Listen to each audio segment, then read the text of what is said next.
Thank you to our presenters. We'll now move into the Q&A panel discussion. Please continue to submit your questions through the MS Teams using Q&A functionality or email to orsevents@fda.hhs.gov with the subject line of AGDD 2025.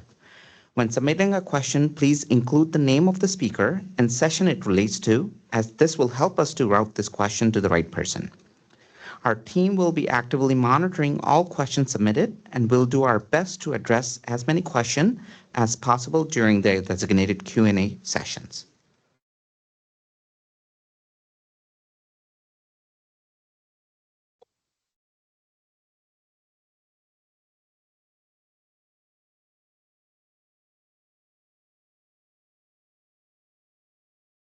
I would like to introduce our panelists, Dr. Zhao, Research Fellow from the Office of Generic Drug. We have Dr. Matthew Vera, Supervisory Chemist from the Office of Pharmaceutical Quality. We have Dr. Rong Wang, Associate Division Director from the Office of Generic Drug. Dr. Xin Fu, Pharmacologist from the Office of Generic Drug. We have Dr. Ee-Sunn Chia, Division Director from the Office of Pharmaceutical Quality. Thank you to our panelists, and let's take our first question.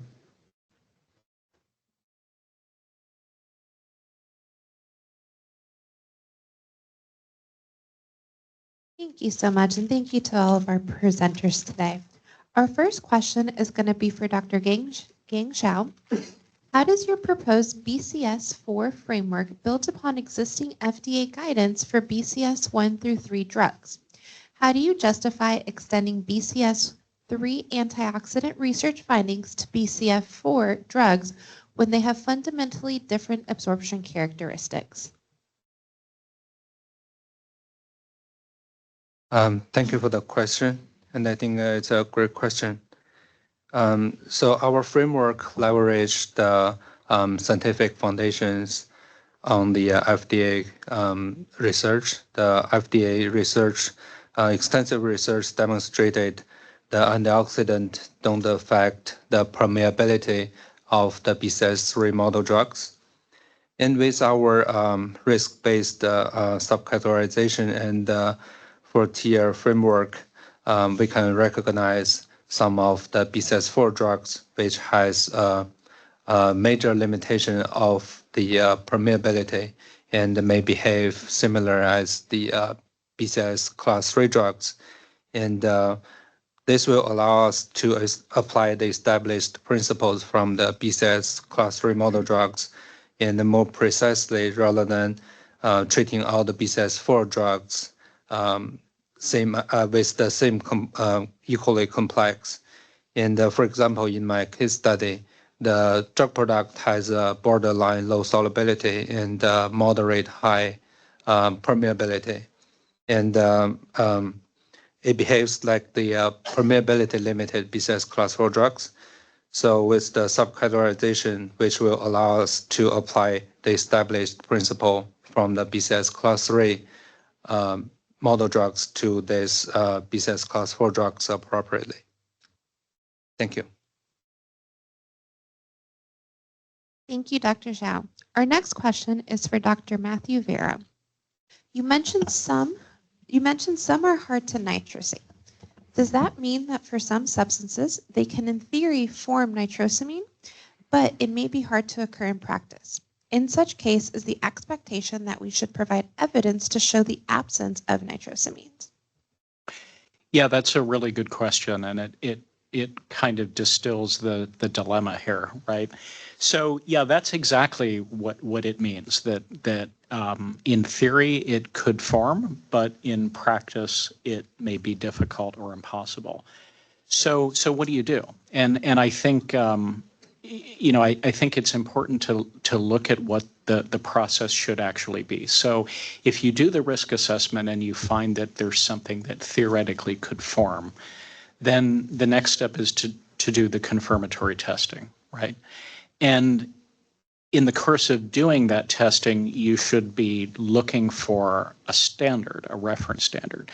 So I think instead of trying to think of it in terms of being required to prove the absence of something, which is difficult, right? the way to think of it is try to make the standard. And if you can't make the standard, then you have really solid evidence to show that this just probably can't be done. So you don't need to prove the absence without a standard. I think it's better to think of it in terms of, I can't make the standard, and these are all of the ways that we've tried, and these are the reasons why we think that it can't be done. That could include references to literature, other sources, and of course the experimental conditions that you've tried. So yeah, I think that result kind of should feed back into the conclusion of the risk assessment and the need for confirmatory testing. And that's what the guidance describes. Thanks. Thank you, Dr. Vera. Our next question is for Dr. Xin Fu.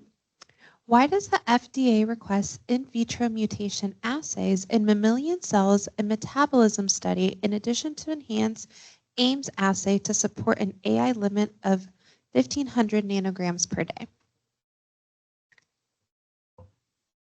I probably should explain that during my presentation.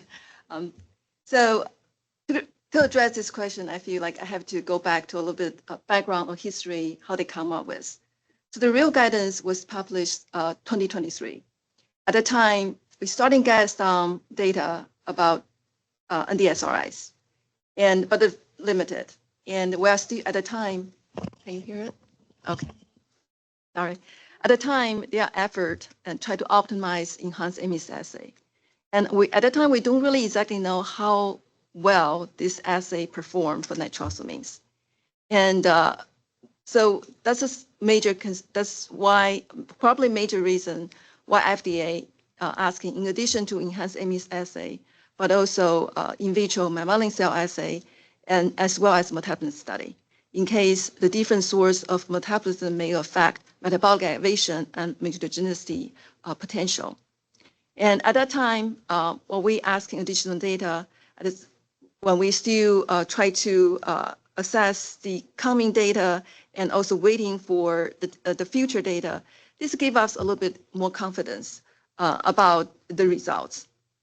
And now is 2 years later, we did receive a fair amount of enhanced AIMS assay in submissions and also in publication. And so we actually actively looking into those data. And also we noticed there are some reported NDSRI nitrosamines with discordant data. And we try to figure out what's caused the differences. And so we have active analysis and examining of those data. And this topic was also included in ICH M7 nitrosamine addendum development. And so that's why currently FDA does not plan to change our recommendation, but based on the outcome of those data analysis and development of ICH M7 nitrosamine addendum, we may see some update. Thank you. Thank you, Dr. Fu, for that response. Our next question is for Dr. Rong Wang. When applicants conduct an in vivo bioequivalence study to support formulation changes made to address nitrosamine issues, but the reference listed drug and the reference standard are also off the market due to nitrosamine impurities, what comparators should be used for the BE study? Thank you for the question. So if the RLD and RS are not available on the market due to the nitrosamine contamination issues, generic applicants may use another approved ANDA product on the market that is confirmed nitrosamine-free in the BE study. If other approved ANDAs are not available, applicants may consider use alternative reference standards. For example, a different dosage form of the same drug product. For example, if the reference product of concern is, if the drug product of concern is a tablet and capsule dosage form for the same drug is available on the market, And there is a established bioequivalence relationship between these two dosage forms. Applicants may consider use capsule in their in vivo BE study. However, since this is a complex regulatory scenario that requires careful consideration for the scientific and the regulatory principles, applicants are encouraged to have an early engagement with the FDA through, for example, pre-submission meetings or control correspondences to obtain confirmation on the alternative reference standard strategies and to ensure the selected reference standard is acceptable for established BE for the post-change product. Thank you. Thank you, Dr. Wang, for that response. Our next question is for Dr. Joanne Chia. For nitrosamine calculation and reporting on the drug product specification, do you prefer to use the MDD of the API or the drug product amount? The reason for this question is that there is a big difference in the number, for example, the limit reported regardless of the exposure, regardless of the exposure at the same time at the end of the day.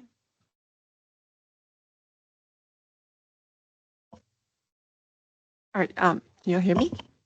Okay, so that is a good question, and I would recommend that you refer to the nitrosamine R2 guidance. We do clarify indeed, and we're aware of those slight differences, right?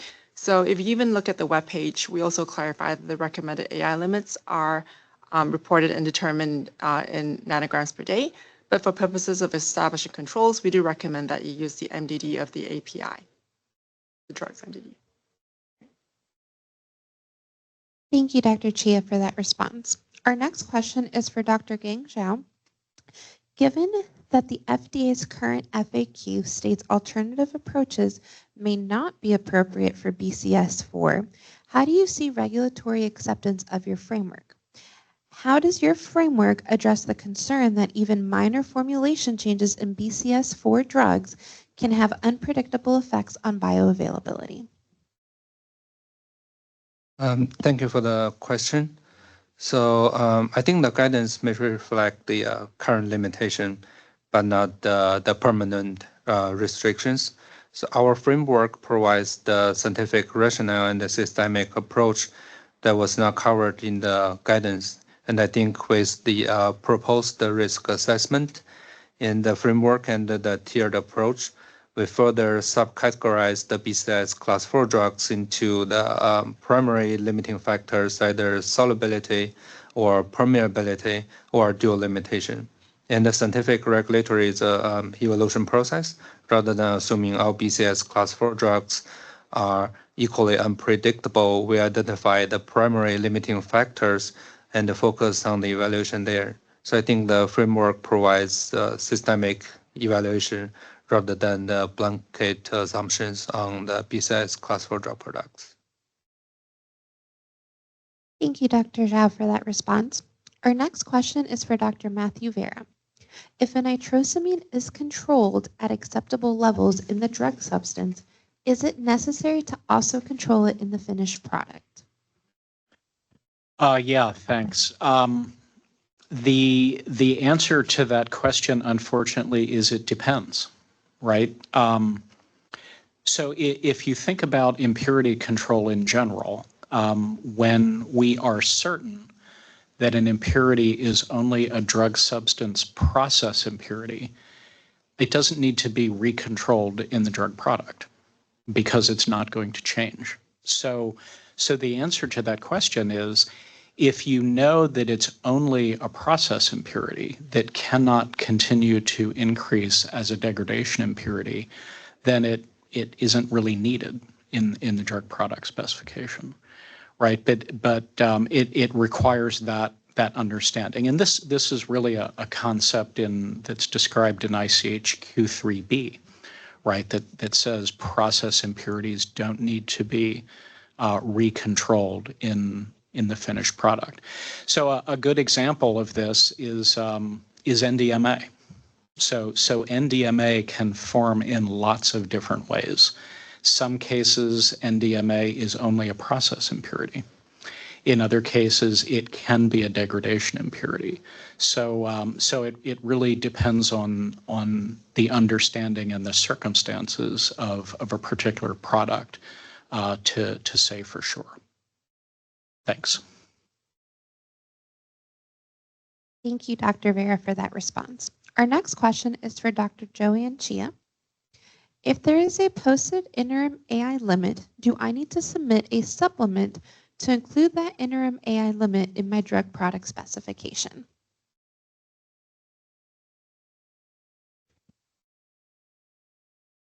Okay, so for interim limits, these are actually should not be proposed as specification limits because specification limits in an application because they do not represent the FDA recommended acceptable intake limits, and they're actually considered temporary. Interim limits are posted on table 3 of our webpage. These actually represent certain specific situations where FDA does not intend to object to distribution of a drug product that has levels that are within this interim AI limit. So these should not be submitted in the supplement. Thank you. Thank you, Dr. Chia. Our next question is for Dr. Rong Wang. Beyond the addition of antioxidants or pH modifiers, what are other commonly seen formulation modification strategies to address nitrosamine impurities in ANDAs? Are there alternative BE approaches that can be used to support these formulation changes? Thank you for the question. So beyond addition of antioxidants or pH adjusters, and common formulation change strategies, including switching the grade of certain excipients. For example, switching from one grade of excipient to another one with lower moisture content, reduce the amount of certain excipients that may introduce the nitrosamine formation, or even changing the source of or supplier of the nitrosamine with better nitrosamine control. So when implementing these formulation changes, applicants are typically expected to follow the principles in SUPAC-IR or SUPAC-MR guidance. So to determine the level of change and submit the data that are necessary to support the formulation change. And but we are open to alternative approaches as long as applicants can provide scientifically sound justifications. For example, in today's presentation, I think Dr. Zhao in his talk highlights interesting cases where potential alternative B approaches can be applied to BCS4 products as long as there are scientific justifications. Thank you. Thank you, Dr. Wang, for that response. Our next question is for Dr. Xin Fu. There appears to be differences in the recommended AI limits and evaluation approaches among different regulators. Is there a reason why they cannot be harmonized?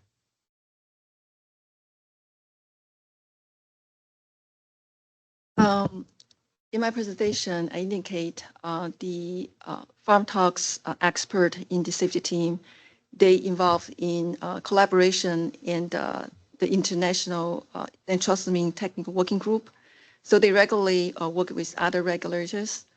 But I would say we have a lot of harmonization through the years, from like a CPC approach, which is really a breakthrough method to evaluate nitrosamine to determine AI limit without compound-specific data in a record time. And so that approach was harmonized and published and accepted by the major regulators. And also, we actually have a more same recommended AI limit for nitrosamines than the differences. I just want to emphasize there are a lot of harmonization already ongoing. And also there's ongoing harmonization effort through the ICH M7 nitrosamine addendum development effort. So, and as I explained in my presentation, we have received a lot of data, and we are actively evaluating the data by ourselves and also by expert within FDA and outside FDA. And so this is ongoing effort. And instead of doing the piecework, we're probably expecting to get things done under the umbrella of SHM7 addendum. And so this is one of my explanation. And also I want to clarify, although there is communication between regulators, regulators don't share the data. And so the data submitted to other regulators may not be submitted or available to FDA for us to review yet. So we don't bluntly accept other regulators' conclusion without looking at the data. So that's sometimes may explain the differences.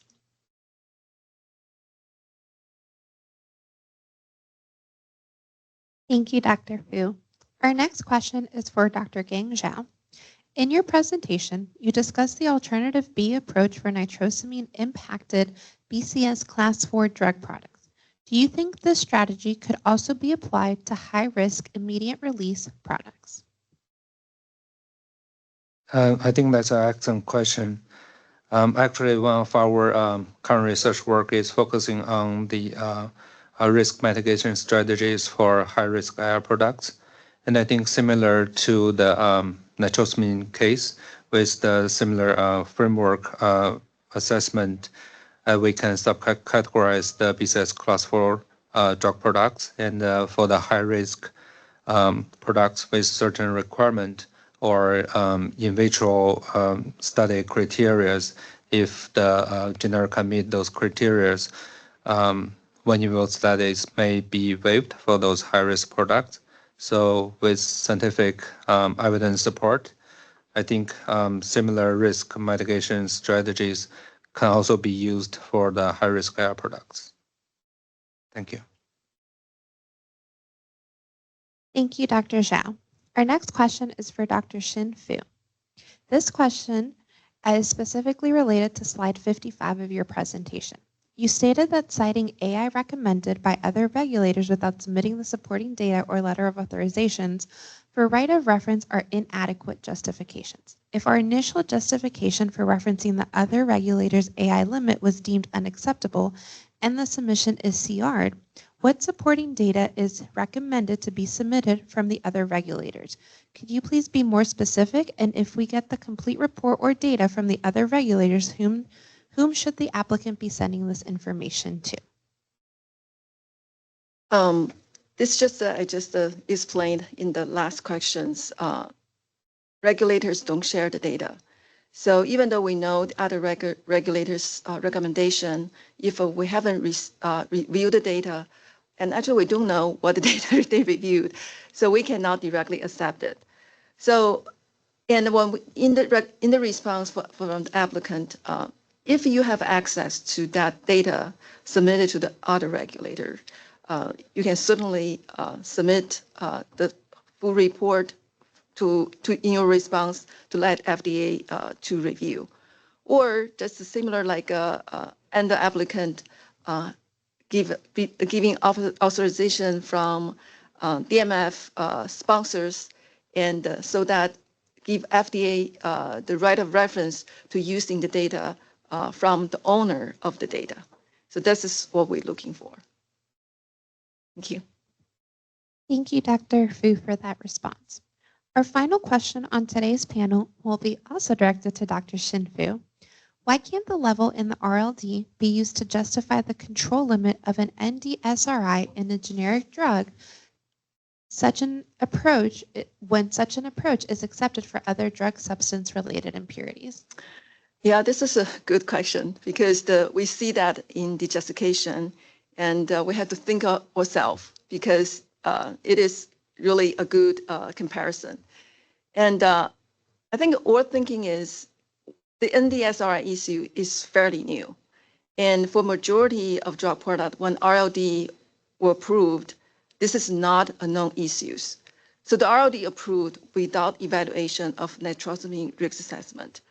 So basically, the generic and the RLD may facing the same problem, and they may still enter the active mitigation approach to try to control the same nitrosamine at the recommended level. So because of this, it's just not scientifically reasonable, and also probably not regulatory right to support the control in generic based on the level in RLD when RLD actually is still working on it. In future, if nitrosamine risk is routinely included in RLD development or approval, maybe it will change landscape, but it's not, it's just my speculation. But I just say at this moment, we cannot accept this approach. Thank you.